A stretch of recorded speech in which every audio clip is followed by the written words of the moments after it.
ആദ്യത്തെ റിലേഷൻഷിപ്പ് എന്റെ പ്രശ്നമായിരുന്നു. I was wrong from my side.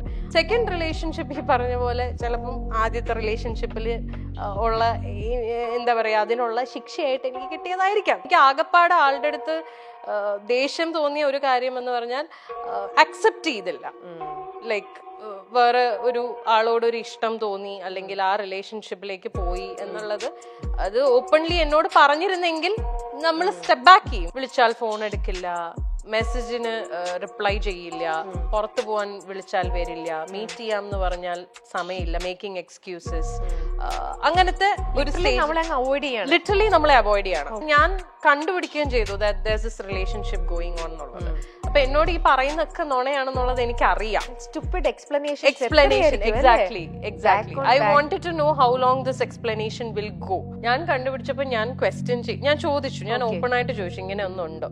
അപ്പൊ what he said is I was just emotionally supporting her because she was going through some family issues. എന്റെ ബ്രാൻഡിന്റെ ഫോട്ടോഷൂട്ടിന് പുള്ളിക്കാരി മോഡലായിട്ട് വന്നപ്പോഴാണ് ഇവർ ആദ്യം പരിചയപ്പെടുന്നത്.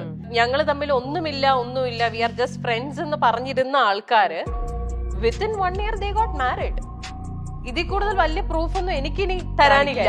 എനിക്ക് ആ പെയിൻ ശരിക്കും കിട്ടുന്നു, കാരണം എനിക്ക് റിലേറ്റ് ചെയ്യാൻ പറ്റുന്നുണ്ട്. എന്റെ കണ്ണിപ്പൊ നിറയാണ് ആക്ച്വലി, കാരണം ആ ഒരു വേദന ഒരു ലേഡി എന്നുള്ള രീതിയിൽ എന്റെ കണ്ണ് നിറയണം. ഞാൻ ഇതെല്ലാം ഫേസ് ചെയ്യുന്നത് ലോക്ക്ഡൌണിന്റെ സമയത്താണ്. മൊത്തത്തിൽ ഞാൻ പെട്ടുപോയ അവസ്ഥയാണ്. Like I couldn't do anything.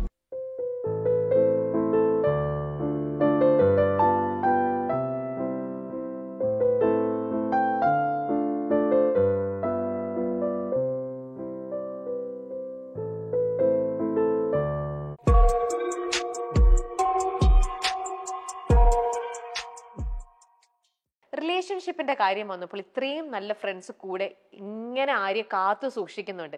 10 വർഷം 12 വർഷമായ ഫ്രണ്ട്ഷിപ്പ് ഇപ്പോഴും നല്ല രീതിയിൽ പോകുന്നു. പക്ഷെ ആര്യയുടെ ലൈഫിലേക്ക് വന്നപ്പോൾ പാർട്ട്ണർ എന്നുള്ള ഭാഗത്തിൽ ആ ഒരു സൈഡിൽ വീക്കായി പോവുകയാണ്. പക്ഷെ ഇവരൊക്കെ പറഞ്ഞു കേട്ടിടത്തോളം ഇത്രയ്ക്കും നല്ല എല്ലാവരുടെയും കൂടെ എന്തൊരു സിറ്റുവേഷനിലും വളരെ രീതിയിൽ അഡ്ജസ്റ്റ് ചെയ്തു പോകുന്ന ആര്യയ്ക്ക് എന്തുകൊണ്ടായിരിക്കാം ആര്യയുടെ 2 റിലേഷൻ, ആദ്യത്തെ ഹസ്ബൻഡിൽ നിന്നും നിങ്ങൾ ഡിവേഴ്സായി, രണ്ടാമതൊന്നും വന്നു, അതും ഇപ്പൊ ഇങ്ങനെ വന്നു, എന്തുകൊണ്ടായിരിക്കും ആര്യക്ക് തോന്നുന്നത്? ആദ്യത്തെ റിലേഷൻഷിപ്പ് എന്റെ പ്രശ്നമായിരുന്നു. I was wrong from my side. അത് ഞാൻ ഇതിനു മുമ്പുള്ള ഒരു പ്ലാറ്റ്ഫോമിലും പറഞ്ഞിട്ടുള്ള കാര്യമാണ്. ഞാൻ അത് ഡീറ്റെയിൽ ആയിട്ട് പറയുന്നില്ല, പക്ഷെ it was thoroughly my mistake. അത് ഞാൻ അക്സെപ്റ്റ് ചെയ്യുന്നു. ആ റിലേഷൻഷിപ്പ് അങ്ങനെയാണ്, അത് വേണ്ടാന്ന് തോന്നിയത്. അത് പിന്നെ എന്റെ ഒരു അത് കഴിഞ്ഞ് കുറെ നാൾക്ക് ശേഷമാണ് ആയിരിക്കും എന്റെ മിസ്റ്റേക്ക് ആണ് എന്നുള്ളൊരു റിയലൈസേഷൻ. അല്ല, അത് ആ സമയത്ത് എനിക്ക് ആ റിയലൈസേഷൻ ഉണ്ടായി. അങ്ങനെയാണെങ്കിൽ ഫൊർഗീവ് ചെയ്യില്ലായിരുന്നോ? ചെയ്യാമായിരിക്കാം, പക്ഷേ നമുക്ക് എപ്പോഴും ഉള്ളിൽ ഇങ്ങനെ ഒരു പേടി കിടക്കും. വീണ്ടും വീണ്ടും നമ്മുടെ ലൈഫ് ഇനി മുന്നോട്ട് ഒന്നിച്ചു പോകുമ്പോ ഇത് വരുമോ വീണ്ടും, അതിനുള്ളിൽ ഷുഡന്റ് ബോദർ us. പിന്നെ I thought he deserves A better life. അവിടെ ആര്യ തെറ്റ് ചെയ്തതിന്റെ ഒരു അതെ എനിക്കൊരു ഗിൽറ്റ് വന്നതാണ് അവിടെ. അപ്പം I genuinely thought he should have a better life എന്നുള്ളത്. പിന്നെ he found his life partner also. ആളിപ്പം മാരിഡ് ആണ്, ഹാപ്പി ആയിട്ട് അവര് ഒന്നിച്ച് വർക്ക് ചെയ്യുന്ന ആൾക്കാരാണ്, ഹാപ്പി ആയിട്ട് പോകുന്നു. So that was meant to be. അങ്ങനെ വിശ്വസിക്കുന്ന ആളാണ് ഞാൻ. ശരിയാണ്, we have a beautiful girl child. അവൾക്ക് ഞങ്ങൾ 2 പേരും ഉണ്ട്. അവള് ഈ പറയുന്ന പോലെ വളരെ അണ്ടർസ്റ്റാൻഡിങ് ആയിട്ടുള്ള ഒരു കുട്ടിയാണ്. അച്ഛനും അമ്മയും ഞങ്ങൾ 2 പേരും ഒന്നിച്ച് തന്നെയാണ് അവളെ വളർത്തുന്നതും. അവളുടെ എല്ലാ കാര്യങ്ങളിലും ഞങ്ങളുടെ ഡിസിഷൻസ് എല്ലാം മ്യൂച്വൽ ആണ്. ആൻഡ് ഈക്വലി ആള് വരുമ്പോ I mean whenever he wants to be with her, she goes to him. അല്ലാത്തപ്പം ഞാൻ ടേക്ക് കെയർ ചെയ്യണു. അങ്ങനെ ഒരു ഡിഫറൻഷിയേറ്റ്, അങ്ങനെ ഒരു പ്രശ്നമേ അവിടെ വരുന്നില്ല. അതാണ് ഫസ്റ്റ് റിലേഷൻഷിപ്പിൽ സംഭവിച്ചത്. സെക്കൻഡ് റിലേഷൻഷിപ്പ് ഈ പറഞ്ഞ പോലെ ചിലപ്പം ആദ്യത്തെ റിലേഷൻഷിപ്പിൽ ഉള്ള എന്താ പറയാ അതിനുള്ള ശിക്ഷയായിട്ട് എനിക്ക് കിട്ടിയതായിരിക്കാം. സെക്കൻഡ് റിലേഷൻഷിപ്പ് ഈ പറഞ്ഞ പോലെ ഷിബ്ല പറഞ്ഞില്ലേ, ഞാൻ റിലേഷൻഷിപ്സിൽ 150% കൊടുക്കുന്ന ആളാണ്. ഞാൻ ഭയങ്കര ഇൻവെസ്റ്റഡ് ആയിട്ടുള്ള ഒരു റിലേഷൻഷിപ്പ് ആയിരുന്നു എന്റെ സെക്കൻഡ് റിലേഷൻഷിപ്പ്. എനിക്ക് അയാളെ genuinely from the bottom of my heart എനിക്ക് ഭയങ്കര ഇഷ്ടമായിരുന്നു. I knew he was not the perfect person and all. ആൾക്ക് ഫ്ലോസ് ഉണ്ടായിരുന്നു, ആൾക്ക് പാസ്റ്റ് ഉണ്ടായിരുന്നു, പക്ഷെ അതെല്ലാം ഓക്കെ ആയിട്ട് അങ്ങനെ തന്നെ അക്സെപ്റ്റ് ചെയ്ത ഒരാളായിരുന്നു ഞാൻ. But I never thought he would do this to me. പിന്നെ അതിന് ഞാൻ കുറ്റം പറയുന്നില്ല, മേ ബി ആൾക്ക് നമുക്ക് ഫസ്റ്റത്തെ ഒരു അടി പോലെ നമുക്ക് അത് കിട്ടി, അങ്ങനെ ഞാൻ വിശ്വസിക്കുന്നു. അങ്ങനെ ആയിക്കോട്ടെ, നമ്മൾ അങ്ങനെ ഒന്ന് ചെയ്തുകൊണ്ട് നമുക്ക് മറ്റുള്ളവരെ ബ്ലെയിം ചെയ്യാനും പറ്റില്ല. ഞാൻ ബ്ലെയിം ചെയ്യുന്നില്ല. എനിക്ക് ആകപ്പാട് ആളുടെ അടുത്ത് ദേഷ്യം തോന്നിയ ഒരു കാര്യം എന്ന് പറഞ്ഞാൽ അക്സെപ്റ്റ് ചെയ്തില്ല.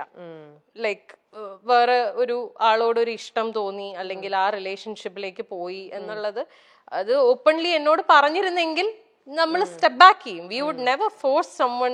നമുക്ക് ഒരാളെ ഫോഴ്സ് ചെയ്യാൻ പറ്റില്ലല്ലോ നമ്മളെ കൂടെ നിൽക്കൂ എന്നുള്ളത്. അത് ഓപ്പൺ ആയിട്ട് പറഞ്ഞിരുന്നെങ്കിൽ കുറച്ചും കൂടി നേരത്തെ, കുറച്ചും കൂടി ബെറ്റർ ആയിട്ട് എനിക്ക് ഇതൊന്ന് കം ഔട്ട് ചെയ്യാൻ പറ്റിയേനെ with the help of my people. പക്ഷെ അത് സംഭവിച്ചില്ല.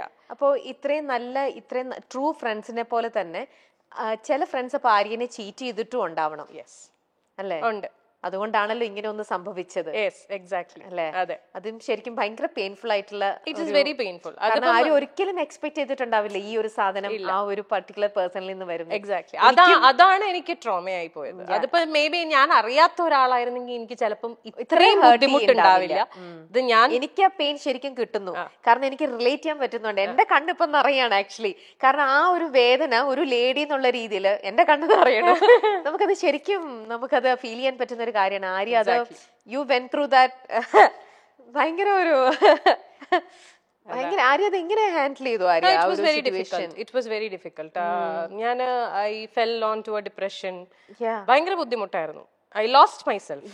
നമുക്കത് കാരണം നമ്മൾ ജീവനായിട്ട് നമ്മുടെ കൂടെ നിർത്തിയിട്ടേ അവൾ എനിക്കിട്ട് ഇങ്ങനെ പണിയ എന്നൊക്കെ പറയണത് ശരിക്കും. അതെ, എന്റെ കാര്യത്തിൽ കുറച്ചും കൂടെ ബുദ്ധിമുട്ടായി പോയത്, ഞാൻ ഇതെല്ലാം ഫേസ് ചെയ്യുന്നത് ലോക്ക്ഡൌണിന്റെ സമയത്താണ്. മൊത്തത്തിൽ ഞാൻ പെട്ടുപോയ അവസ്ഥയായിരുന്നു. Like I couldn't do anything. എന്നുവെച്ചാൽ നമുക്കിപ്പോ ഒരു കൗൺസിലറിന്റെ അടുത്ത് പോലും പോവാൻ പറ്റത്തില്ല എന്നുള്ള ഒരാളെ ഇപ്പം നമ്മൾ പറയും ഓക്കെ ഫ്രണ്ട്സിന്റെ അടുത്ത് പോയിരുന്ന് ചിലപ്പോ സംസാരിച്ചാ ഓക്കെ, എങ്ങനെ പോവാനാ? മുറിന്ന് പുറത്തിറങ്ങാൻ പറ്റില്ല, because we are all lockdown. ആകപ്പാടെ ഈ കമ്മ്യൂണിക്കേഷനേ ഉള്ളൂ. പക്ഷെ എത്രയൊക്കെ നമ്മൾ ഫോണിൽ കമ്മ്യൂണിക്കേറ്റ് ചെയ്താലും ഒരു ഫേസ് ടു ഫേസ് നമ്മൾ ഇപ്പൊ ഇങ്ങനെ ഇരുന്നൊരു ബ്രേക്ക് ഡൗൺ ചെയ്ത് പോയാൽ ചിലപ്പോൾ ഇതങ്ങ് പോവും. അതും ഫോണിൽ നമ്മൾ സംസാരിക്കുന്നതൊക്കെ തമ്മിൽ there's a lot of difference. അപ്പം ആ ഒരു സാധനവും എനിക്ക് കിട്ടിയില്ല. അപ്പൊ ഞാൻ മുഴുവനായിട്ട് ഞാൻ അതില് എന്താ പറയാ ഡ്രൗൺ ആയി പോയി. പിന്നെ ആര്യനെ ഹെൽപ്പ് ചെയ്തത് ഞാൻ തന്നെയാണ്.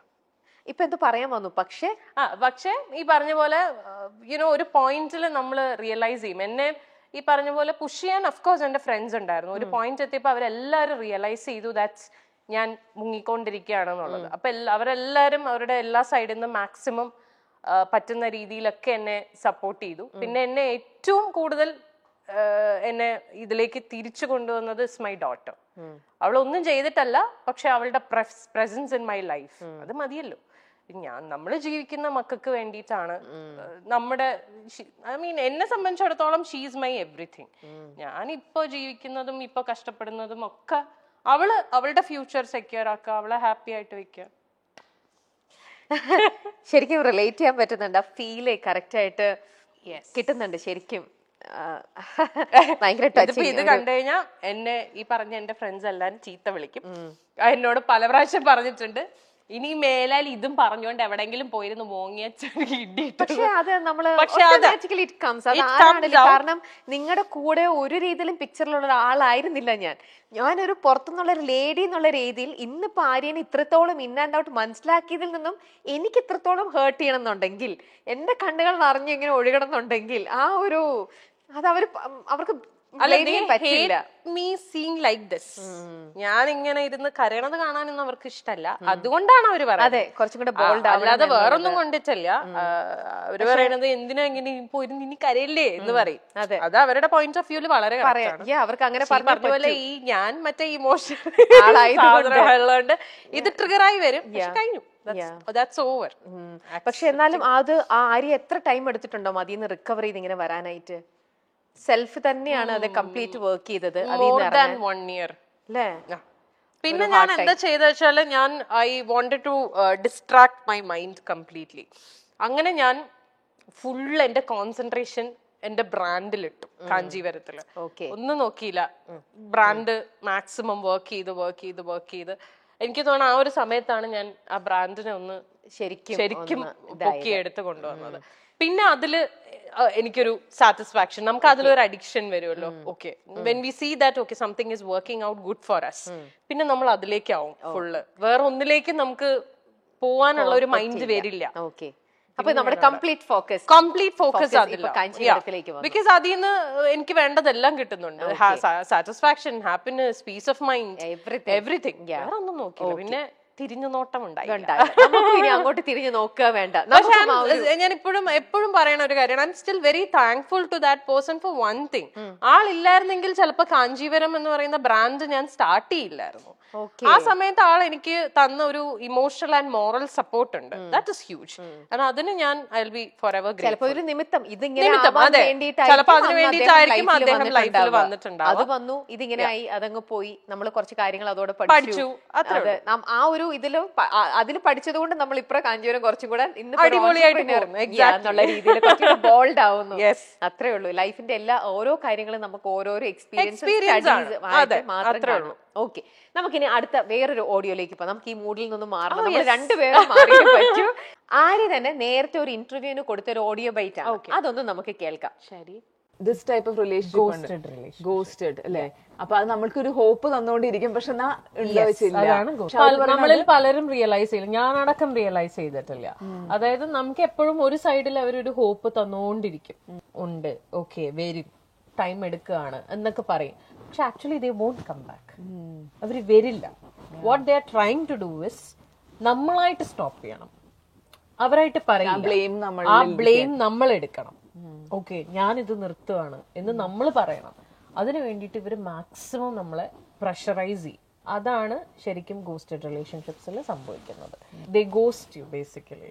ഒരു ഈഗോയോ ഒന്നും ഇല്ലാണ്ട് നമുക്ക് ചെയ്യേണ്ട ഒരു സാധനമാണ്. അതായത് എനിക്ക് ഇനി ഇത് മുന്നോട്ട് കൊണ്ടുപോകാൻ പറ്റില്ല എന്ന് പറഞ്ഞിട്ട് പോവാ എന്ന് പറയുന്നത്, അതൊരു it takes a lot of courage to do that. പക്ഷെ അത് ചെയ്യാനുള്ള ധൈര്യം അവർക്കില്ല. പകരം നമ്മളിങ്ങനെ മെന്റലി ടോർച്ചർ ചെയ്യും. അറ്റ് ദ സെയിം ടൈം ഒരു സൈഡിൽ കൂടെ ഹോപ്പും തരും.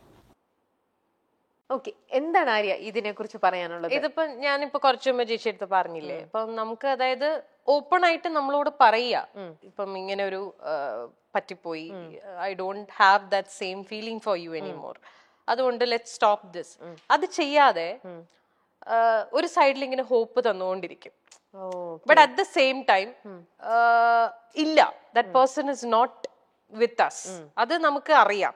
അതായത് വേർഡ്സ് വേറെയാ പറയണത്, ആക്ഷൻസ് വേറെയാണ്. അതായത് 24/7 നമ്മുടെ കൂടെ ഉണ്ടായിരുന്ന ഒരാള് ഓൾ ഓഫ് എ സഡൻ നമ്മുടെ കൂടെ ഫിസിക്കലി ഇല്ല. വിളിച്ചാൽ ഫോൺ എടുക്കില്ല, മെസ്സേജിന് റിപ്ലൈ ചെയ്യില്ല, പുറത്തു പോവാൻ വിളിച്ചാൽ വരില്ല, മീറ്റ് ചെയ്യാം എന്ന് പറഞ്ഞാൽ സമയമില്ല, മേക്കിംഗ് എക്സ്ക്യൂസസ്, അങ്ങനത്തെ ഒരു ലിറ്ററലി നമ്മളെ അവോയ്ഡ് ചെയ്യണം. അതാണ് ആക്ഷൻസ്. പക്ഷെ വേർഡ്സിൽ അതല്ല വരുന്നത്. എന്താ സംഭവിച്ചതെന്ന് വെച്ചാൽ nothing, I am just busy with my work. Do you still love me? Yes of course. അത് ചോദിക്കുമ്പോ അങ്ങനെ മനസ്സിലാകുന്നുണ്ട്. യെസ്, സമ്മതിക്കണം. സോ അതാണ് ഞാൻ പറഞ്ഞത്. അതാ പറയണത്, നമുക്ക് ഒരിടത്തൊരു ഹോപ്പ് തന്നോണ്ടിരിക്കും, എന്നാൽ at the same time. So എനിക്ക് ഫീൽ ചെയ്തത് ഇതാണ്, ലൈക്ക് അപ്പൊ നമുക്കൊരു മെന്റൽ ടോർച്ചർ ആണല്ലോ അത്. ലൈക്ക് നമ്മളത് we know that there is something happening, and ഞാൻ കണ്ടുപിടിക്കുകയും ചെയ്തു that there is this relationship going on എന്നുള്ളത്. അപ്പൊ എന്നോട് ഈ പറയുന്നൊക്കെ നുണയാണെന്നുള്ളത് എനിക്ക് അറിയാം. Explanation, exactly. I wanted to know how long this explanation will go. I knew the fact, പക്ഷേ I was buying all the things, the lies he was going on telling me. എന്നാൽ ഏതെങ്കിലും ഒരു പോയിന്റിൽ ഓണസ്റ്റ് ആയിട്ട് പറഞ്ഞാൽ മതിയായിരുന്നു. ഞാൻ ഇല്ല, I don't want to do this any more എന്ന് പറഞ്ഞിരുന്നെങ്കിൽ ഖലാസ് തീർന്നു. ഞാൻ അപ്പൊ സ്റ്റോപ്പ് ചെയ്തിട്ട്. എത്ര പെയിൻഫുൾ ആയിട്ടായിരിക്കും ആര്യ ഓരോ തവണയും ഇങ്ങനത്തെ കാര്യങ്ങൾ അറിഞ്ഞിരുന്നിട്ട് ചോദിക്കുമ്പോ എഗെയിൻ പുള്ളി പറയണ ഓരോ ഇങ്ങനത്തെ ഒരു ഇതിനകത്തുനിന്ന് പക്ഷെ എനിക്ക് യുനോ പലരും എന്നെ വിശ്വസിച്ചില്ല ഞാനിത് പറയുമ്പോ. എന്ന് വെച്ചാൽ ഇപ്പൊ നമ്മള് ഈ പറഞ്ഞ പോലെ ഇതിൽ വന്നിരിക്കുന്ന തേർഡ് പേഴ്സൺ ഒരു ഫ്രണ്ട് എന്റെ ഫ്രണ്ട് ആയിരുന്നത് കൊണ്ടും we had common friends also. So ഒരിക്കലും ആരും വിശ്വസിക്കില്ല ഈ കുട്ടിയാണ് എന്ന് അറിഞ്ഞിരുന്നില്ല. ബാക്കി nobody knew. കംപ്ലീറ്റ്ലി ഹൈഡ് ചെയ്ത് വെച്ചു. But her husband found out. ആള് കണ്ടുപിടിച്ചിട്ടുണ്ടായിരുന്നു. പക്ഷെ nobody else, like friends ആർക്കും അറിയില്ലായിരുന്നു. Nobody was ready to believe also until they got married now. അപ്പോ can I ask you one more thing? ഇത് ആര്യായിട്ടാണോ പുള്ളിയുടെ അടുത്ത് ചോദിച്ചത്, അതോ he himself came and പറഞ്ഞോ ഞങ്ങൾ He never said. പിന്നെ ഇത് ഞാൻ കണ്ടുപിടിച്ചപ്പോ ഞാൻ ഞാൻ ചോദിച്ചു, ഞാൻ ഓപ്പൺ ആയിട്ട് ചോദിച്ചു ഇങ്ങനെ ഒന്നുണ്ടോ. അപ്പൊ what he said is, I was just emotionally supporting her because she was going through some family issues. അപ്പൊ I was like, okay, wow. എന്ന് വെച്ചാ, whose friend is she? How do you know her?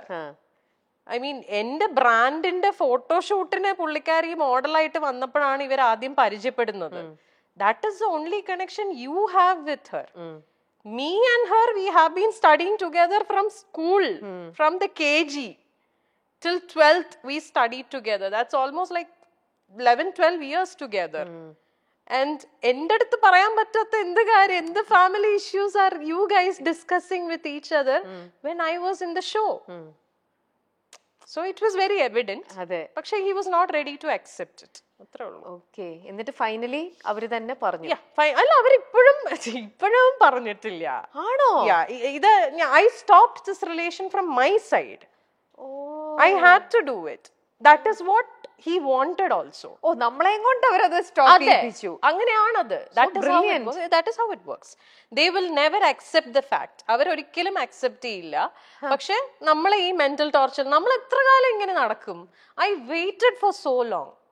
I waited. Even after breaking up with him, I actually waited. I thought he will come back. വേണ്ടിയിരുന്നില്ല, അത് വേണ്ടിയിരുന്നില്ല. പക്ഷെ ഇനി വന്നാ പോലും deserve ചെയ്യുന്നില്ല. ഇനി വരില്ല. ഞങ്ങള് തമ്മിൽ ഒന്നുമില്ല, വി ആർ ജസ്റ്റ് ഫ്രണ്ട്സ് എന്ന് പറഞ്ഞിരുന്ന ആൾക്കാര് within 1 year they got married. ഇതിൽ കൂടുതൽ വലിയ പ്രൂഫ് ഒന്നും എനിക്കിനി തരാനില്ല. ഇപ്പൊ ഞാൻ പറഞ്ഞപ്പോ പലരും വിശ്വസിച്ചില്ല. ഇപ്പോഴും എന്റെ കൂടെ പഠിച്ച, എന്റെയും ആ പുള്ളിക്കാരിയുടെയും കൂടെ പഠിച്ച പല ആൾക്കാർക്കും അറിയില്ല that they are legally married. They are legally married. അവര് legally married ആണ്. They are living together now. She got divorced from her ex-husband. Yeah. And they got married. ആ പുള്ളി ഡിസേർവ് ചെയ്യുന്നില്ല ഇതേപോലത്തെ നല്ലൊരു ചാമിങ്, ഒരു നല്ല ട്രൂത്ത്ഫുൾ ആയിട്ടുള്ള വൈഫിനെ.